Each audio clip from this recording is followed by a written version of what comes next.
Posa nanga ezayo, doto nanga ezayo, nalingi yo na motema, zala nanga tina suka, tindelanga banjelu, fungola lola na yo, mapamboli.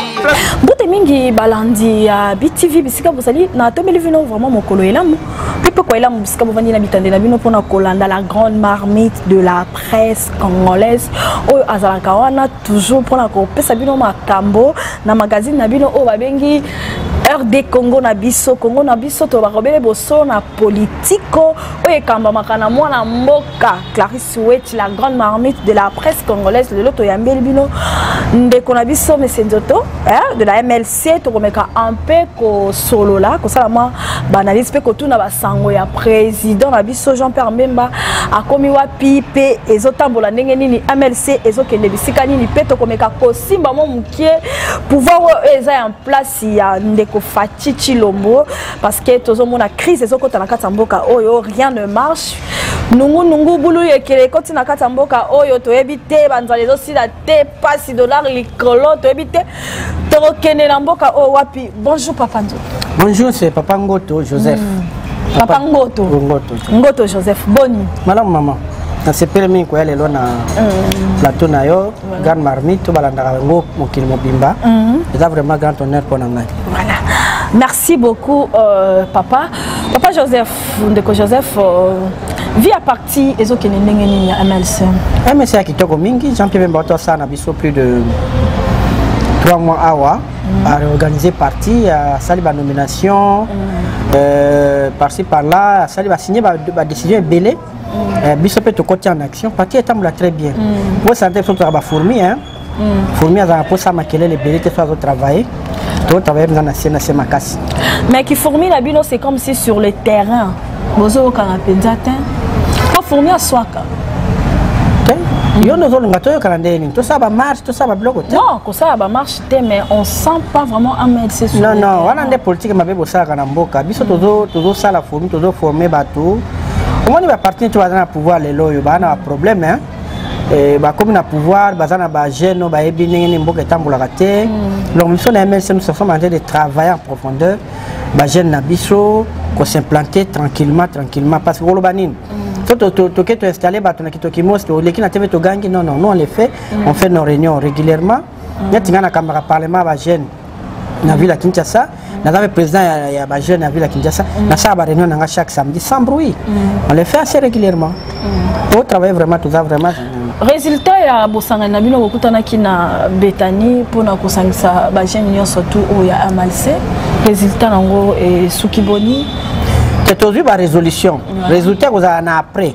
Votre il faut tomber ma jeune. D'abord, tu reconnaître, il faut d'abord reconnaître force na bango. Voilà. Que na Congo, ma jeune va plus de 70%. Et puis, moi, entre 17 à 25 ans, baza plus de 60%. Moi, ma jeune, il y a Mikolo, trop Android, trop nini. Politique pendant des amingité, c'est votre côté là, bango tu ça bango que moni politique ne décide de gagner soit en Afrique. Le cap surtout c'est belé, bien ma jeune bosser belé, faut boya belé na politique, pour ça là que bon banda ko décider makambo eza pona bino. Ils attaquent la politicien ba la muki lelo ba tia no ba kisi na ba hôpital, ba no tongi la no ba so des moutons. Non, c'est pas eza pour ça la minoté. Faut boya na kat. Ne musa to sala mikolo to ça là to kitana terrain, ko ramener ba jeune wana ba comment ko réfléchir l'état. Et non ka ba marcher, biso to lingi était, disou ne voilà, Papa Joseph, relation nini au MLC Lelo Azanangona Lamuka. Nous sommes membres à la Mouka, les relations qui toko. Nous sommes membres à part entière à la Mouka. Et puis ne comptez pas si les MLC pour la Mouka pendant. Nous sommes Tina Souka à la Mouka. Donc nous sommes bien parti pilier de la Mouka MLC. Mais Martin Fayou a boyé qui a porté parole dans l'Assemblée nationale. Oui, ça y est, Lelo que Jean-Pierre Mbemba na Katumbi ba comme akoye la poste. Jamais tu les liangwa parce que là on est dans la farce, c'est boyé baraté. Là on est vraiment farce, monnaie dans le barango chaque fois ba pesa un micro. Que nous allons croire un jour qu'on installe porte-parole et opposition en Congo. Ah ok. Mais pourquoi? Parce que au moment où tu as mis ça mingi en opposition, bayaka opposition dans la musalate, bayaka koyiba batna mbongo, n'est-ce pas? Or, loi lobby porte-parole et opposition, aza na même rang que vice-premier ministre. On a droit à un cabinet, l'été frappé c'est pas moyen. On a adjoint Misato, adjoint Misato, on a rang ministre. Donc on a pas bango depuis Kabila Joseph, Félix Pakota na kati, on a que ça porte-parole en opposition. Bambongo, moyen que koyiba bango kozalate ba comme très fort. Yanga no mona ka les vraies raisons, oyo ka ba raison ils a rebellé, ils a comprimé nini te bolbaka, on ne veut pas l'opposition de santé lokuta. Ba biso dia to bito to après, ton dimi que so bazongia ba sala to cha Moïse, to so lo bien ngoti. Ba cha Moïse, biso mais c'est to problème te, so to zongia wa, ba benga biso, to to bi ba cha Moïse, loka fayulu. A boy na ye, ouais. Ba cha Moïse to boy te so to za pour.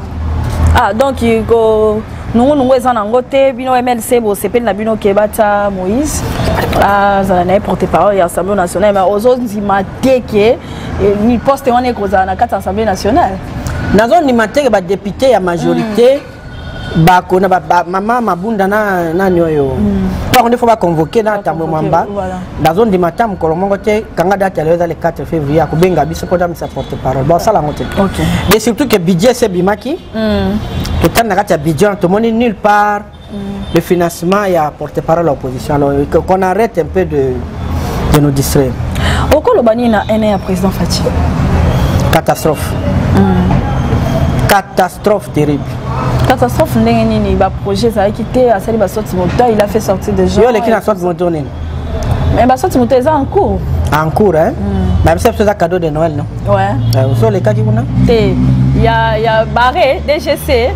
Comme Goluka. Ouais ba inaugurer ngo ezala quitté pompage. Comme Goluka. Ouais ba inaugurer ngo ezala quitté. C'est là qui penza te. C'est un projet wana ya sorti moteur ezo bimisa ba millions mais jusqu'à ce que ti lelo ezo sala maté. Mais ça passe ya maman ni so de moteur na bimisa mbongo alors que ngafana na bandana. Bomona moto akan luka. Aswana moto selembao kana simanaye. Mais so na mutuka. Alingia kende selembao. Il faut aller canon à Kitambo cimetière à l'équina à tourner oui à tourner tina bandale pour y aller comme la place OK ce qu'on s'allait l'enzela en 1 minute 2 minutes à combien na selembao et puis pour y victoire quand on a 4 on a bimina na landouana oui maman allô il fallait que ça na ba projet moko ya malam pona ko désengorger banzela to kangama na ba embouteillage pour rien parce que les moutons ont millions wana papa ko bon ça banzela na parce que exemple ya nzela ya Selemba ya Kanluko ko tika na sima wana obimi bon mutana na donc eza fiasco terrible na ina neo to yoka ki que Félix akutaki na président ya tika ki na compte atikaki 1 milliard 600 millions lelo ya même de réserve à côté na kati ani donc eza na ngo régime mo nini mo ina nemo ya jouissance un voyage par-ci par-là et là comment mais à ce moment voyage les autres négocier là on peut cet exemple à quel Londres waté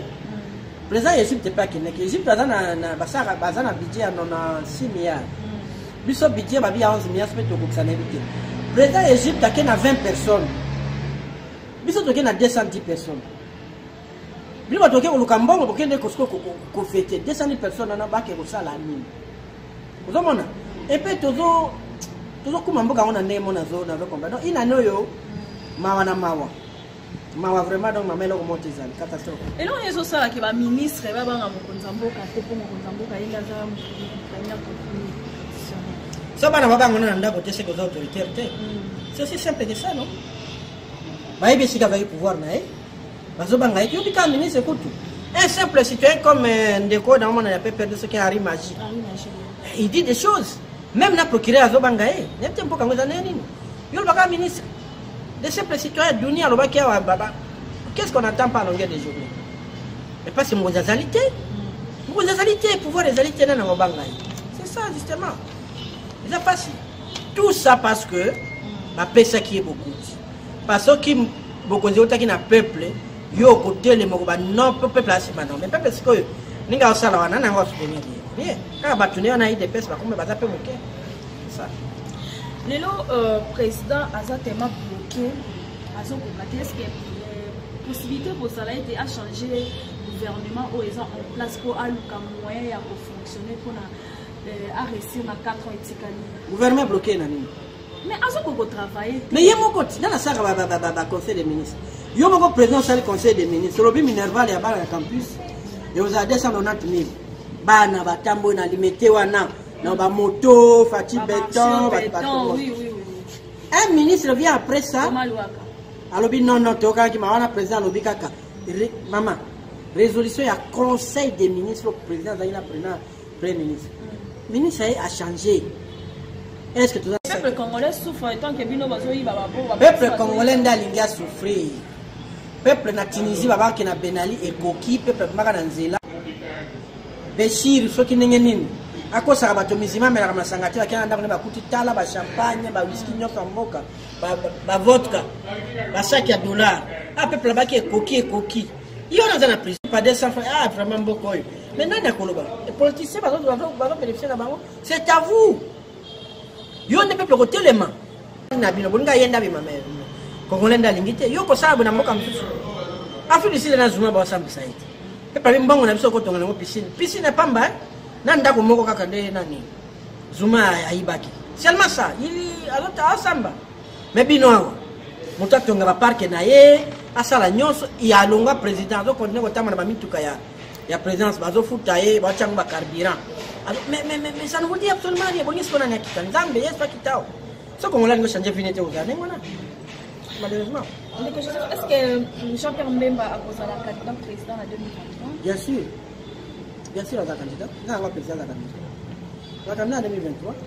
Quand je dis si on est déjà arrivé, non, moi, je vais faire le bango bien. Si Bornation est allée, corruption, ils ont même bien qu'ils dominent ça. Ah même si c'est qui corruption n'est pas définir. Corruption dans beaucoup d'habits ceux qui va gagner à 5 ans. Et puis ceux qui n'a aucun vote mais c'est pour un mandat seulement. Donc le quoi va pima qui na 2018 à 2023 pour va gagner ça il va dire qu'ils allaient égal à la corruption. Normalement en 2023 il faut empêcher les populations et puis chèque blanc, à tout abatou, à Boma Batou, vous avez la danger en 2023, est-ce que vous avez sûr que les populations vont voter? Chèque blanc, on a une expression. Hein, ma question PV. On va avoir un chèque blanc. Mais il s'habille ce pote, dans la banque, ça me doit checker. Elle a bien blanc, la personne maman doit checker, on va remplir, non? Mais il s'habille ce chèque, on va faire ça bien, mais dans la banque. Parce que quelqu'un va bien chèque blanc, il a fait un blanc, aucun a TMB aujourd'hui, aucun a crédit lyonnais aujourd'hui, non. Il faut dans la banque moko, pour y aller, voilà qui bon, on a des arabes comment montagne c'est beaucoup. C'est le problème. Il y a même comment on a banque il y a quelqu'un qui besoin. Comment ça le coup de la là et ça la vérité. En même temps, il y a mutango bien parce que chèque blanc là, a bien dans la compte na pototé. Et quand bien dans la compte na pototé non. C'est comme même que bon on a compte. Ouais, moi, les Congolais vont s'amener facilement. Vous avez battu. Mais comme ça, vous avez bon, on fait ça. Ils ont pas comme un chèque blanc. Bon, vous avez un chèque négo à la Kawana. Vous avez un chèque banda. Vous avez un chèque blanc. Vous avez ça qui est. Si on dit chèque blanc, ça veut dire la comité. Yo ka maman ouais tu signé kaka. Ngamona tia ni na. Mais yo ya bembe na banque ni. Chèque ya banque ni Joseph chèque mboka. Si 10 ans ni on est surtout Jean Jean-Pierre Mbemba Alexa qui n'a pas ça. Eh. Mais c'est qui le coûte pour les loyaux. Alors il bitumba munene. Quand ça pour qui avec na 10 000 pages. Quand ça maman page moi comme il balait 10 000 pages de preuves. Ma ko quitter ba sanzi. Bitumba munene alongi kuna bongo wa zelo zaje muke dada. Bemba fa na ngone na mboko yo. En tant président. Voilà, le lot maman j'ai travaillé dans un président de l'Assemblée nationale. Ma propos aurait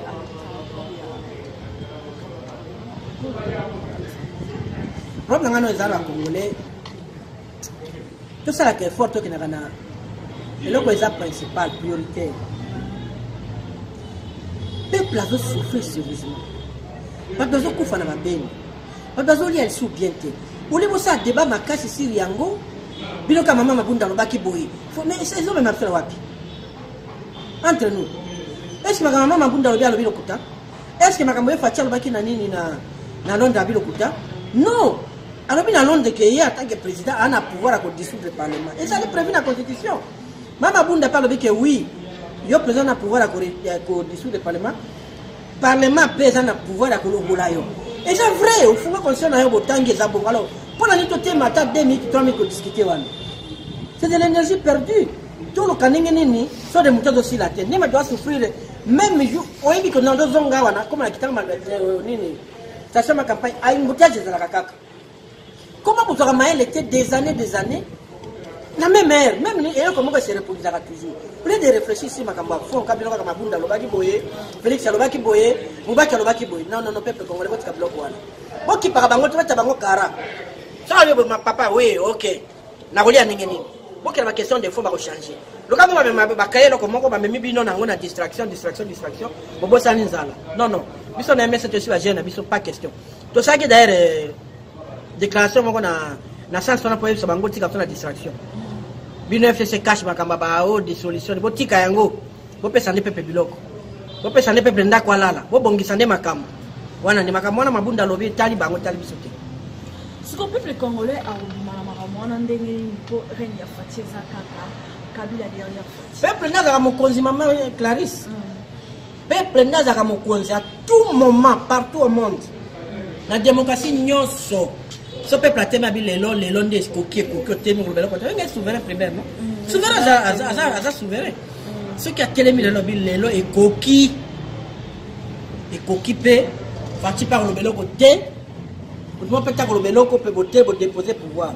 Peuple qui a des fois tellement de destin mais on va quand même te qu'il retourne à tout ça wa. Mais pour mes allées là, le bâtiment va qu'il n'a pas prié pour prier, mais peut s'en aller bas tout ça, ma maman vous a si kitoko. Mais non quoi, va dire va souffrir. Misala ezai. Madame misala te. Yo to kanga ba demo na famille no pamba. Quand merci on peut to ça les simba. Les aussi maté. Musala nyo même musala ba avocat, ba zolanda. Mais avocat ko ça ndenge nini ba société mbongo ezate. Pas fouteni. Crise quotidienne c'est dernier. Alors les bosala wana simba bino kaka koloba oh boye nzambe na ngai nzambe koloba mkoni nzambe asala bia pesi miso apesi mabele no kitoko bunda o transformer na richesse o bika. Merci beaucoup. Depuis l'obiti lelo lundi lelo mardi Zando Esate même si tu es formé Zando Esate ba bengani ba ndeko na biso ba Congolais ba tika katela na ba coin ya veni na ba Zando na banzela pour la désordre, la saleté. Et les peuples ont décidé, ceux qui vont venir pour moins c'est que les Chinois peuvent maison na Zando et moi ma 2 jours dans Zando. Bon, Zando wana na habité maman biso le bosso tozalaka place wa to bengani batwana. Bisi bando kota wana ba taxi bo temo na Zando koto bini tout ça. En fait ngai moi biso na MLC to boya kama kamote pona koboya lelo ngani na zana kota zangu te na sasa ki data dita ko kateka bana ko tellement population ezawana tellement désordre ezawana en tout cas si réellement ngai que gouverneur a bengani bato a vrai pour asala penza musala ya bien assainissement je suis pour à créer les bango place soit que c'est pas parce que zana musala te alors yeka kali boso ya Picasso ou aller Obanjo teka non or des fois za mboka tonda ba enseignant c'est tonda marché de la liberté pour couper batonga qui est tonda alors ce qui est tonda c'est l'occasion pour toi d'exiger à l'état ça la banine marché de tonda te beta tout marché de liberté au côté na kati vide mais batonga libana ah voilà faut tanan même na mentalité ah mais voilà même sur na banda les deux marchés à banda surtout à Sinkini. Au moins, les bandes sont à la carte. Mais tu as vide. Ils ont mentalité, je pense que toi, dans les bandes, pas de souvent, il y a un peu de quoi. Maman, somme dans la poste à quoi, on a un quoi. Sauf que tu as 4 à 100 mètres. Na cocotte, on a quelque chose. Maman, ça va que non. Ah, mon tarobay, cocotte, on a le coup de somme dans la poste à quoi, on a il y a bien battu, on a cocotte à tic, on a somme. Moi, nous avons un espace, c'est ça, on va aller rendre thé. Si le gouverneur veut assainir, on va d'accord. Beaucoup de machines, ça dépend de y a un contrat. Non, mais bon, voilà, on est trouvé force à l'État.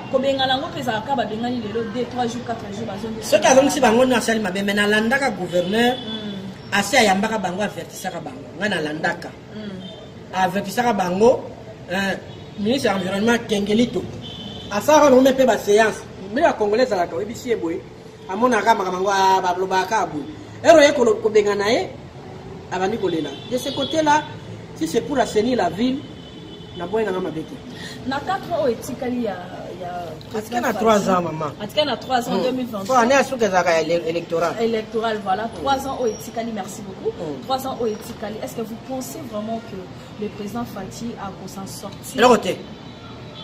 Rien. Rien. Et là, comment côté? C'est chance. On a appelé sa chance pour aller. On a l'autre année ma caméra qui n'a pas appelé sa chance. Ce qui ma caméra a compliqué n'engezali. Chance n'engezali. Parce que à ça la coalition ana.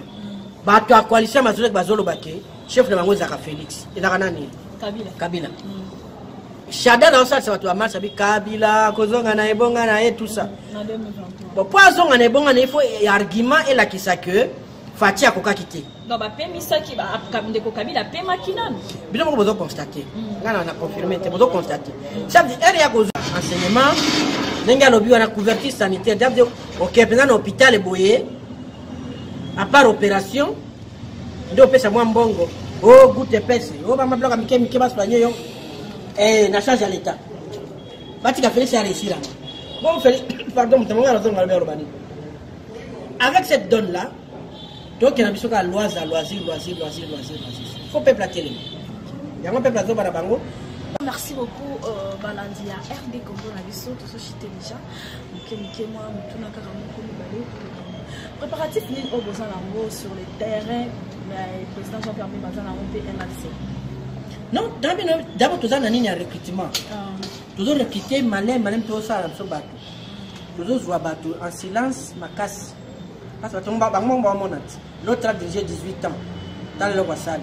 L'autre a tchaki espoir. Aïe, aïe, au tombolo. Comment les gens vont échouer? Palou n'a échoué. Il est passé. Bata la MLC. Biso président na biso monte au thème là ba to corrompa ka na bongo boy ba ya puis na MLC c'est l'unique parti et bimisaka ba jeune tu toi ba jeune wana kuna bazala sa ba mususu beret rouge alobi avindi musaba pese ka beret rouge beret jaune beret kaki mais biso jeune maele no za na yo wana yaka ngona MLC ba se sanga ba bimao ba Yves Kisombe ba Germain Kambinga ba mama Elise Minembwe ba jeune belé ba me pa na biso ba chimanga bwana bazana nini wana ba bime pa na biso boya bebe ozamde mona bango biso zo former de ba jeune ndengwa komani et puis bemba soki azongi vous allez informer vous amto ya micro makasi tozo préparer meeting moko asala ngona start pour bien zo lobate akolo ba ko répondre bino point par point na start et puis bemba depuis azonga na s'intéresse tout le monde qui va discours ne nyonso bozo kata politicien moko ta le ka critiquer tellement niveau ezali kolo Maïe les alliés niveau dans comme quand les cas critiqués. Voilà. Voilà, quel est l'avenir de l'eau? Il y a RDC par rapport il y a FCC par rapport il y a Cash par rapport à la FCC Cash plateforme FCC Cash bazaba ventilier. Biso la muka charte na biso mona ni to mutaki ya. Cash. FCC kuta sakata réunion. Cash depuis Nairobi ça c'est réunion. Cash, président Cash Zaganani, vice-président Zaganani, secrétaire général Zaganani, la partie n'est Zarakuna. Est-ce que vous avez assez ouvert? Cash Zaganani, oui. Mais la mouka, vous savez nous identifier. Vous n'avez pas na musique, c'est toute une équipe qui est au travail. Alors si ça, non, à venir dans la mouka. Et merci dans mes membres. Merci beaucoup, Amon de la fin. Cette émission, Amon, de la fin par rapport à cette émission, et qu'est-ce que tu peux dire par rapport à la président Jean-Pierre Bemba Siko Azakuteni, Nazawapi? Jean-Pierre Bemba, pour le moment, Azana Mbokate, a condamné comme ça la partie de Gazali Banda, en zone de Kalaté, à Porto continuer, à ça va tourner dans l'intérêt de la Mboka.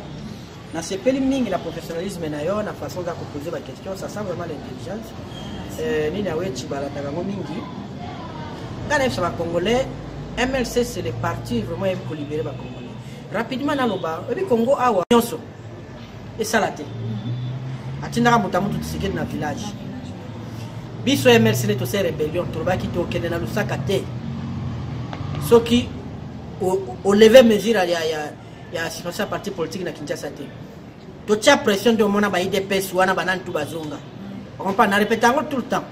Parce que papa 38 de 2097 à 2000 à 2000 3 ans on a qui la wate bambanga bafungula nous on a marché on a combattu tout a marche la marche même si to sima manduki bemba zaki mwana riche manduki ene zaki pona koboma bato to pona sacrifice partout à toi kufaka bon il dépend de batumba batote bato bazikate bakufati oko libérer mboka te sans sacrifice n'est-ce que tu as toté le makongo et kenanze na aliment il faut qu'il y aura des sacrifices. Les pays arabes, les prêter arabes. Il est bon. Il faut sacrifier tout ça. Il y a un côté. Tout ça, alléluia. Mais Nzambe a kosala, Nzambe a toujours dans la prière à 21 jours. Aussi 600 jours, là, ça va pour minimum. Pour moi, on a les autres qui ne viennent échanger. En tout cas, merci pour Nabino. Jean-Pierre Bemba, c'est l'espoir à Congo. Et MLC, c'est vraiment les cadres idéaux pour la Batouaya pour Kota, pour la Congo. Voilà, merci beaucoup. On est arrivé presque à la fin de cette émission. Merci à vous, Papa Joseph. La invitation à l'émission il y a RD comment la biso. Bosono la politique, on a moni Pierre Elvis n'a pas sûr vraiment beauté de Misiko Zali. Elvis Chikamba, mon vieux na Panama, n'a pas sûr mambo tebele, n'a pas sûr son beauté na na cache na Kanfoufou. Sans oublier, c'est très bel endroit où bâtir la toujours espace to fan là, tout ça va toujours émission, tout ça vraiment à l'aise. Le Picasso Hotel, bino so bana poto oyo, bolingara vraiment l'excellent séjour na bino kitoko, ba chambre kitoko, et ça ana kata le Picasso, et ça dirigé na yemoko le mawendi balobi mo konti. Ou assignera toujours na big vert, voilà, sera signé c'est que vert dollar. Voilà, on est arrivé presque à la fin de cette émission. Le Tiakuya, Matika Somo, un bon séjour là où vous êtes. On a passé sous Bambote, la famille Mobimba ya Wechi, le famille de Wechi a passé dans Mbote, Mbote la famille Mobimba, il y a sans oublier Boanga. Là, c'est mon père, papa chéri. En tout cas, on a eu un peu de bote, on a eu un bota, parce que tu as la grande marmite, à cause de ça, de vous recevoir dans ce magazine RD. Je crois que ça ne sera pas la première et la dernière fois. À chaque fois, on va okay. Merci beaucoup. On est arrivé presque à la fin vraiment de cette émission. On se retrouve la semaine prochaine avec un nouveau.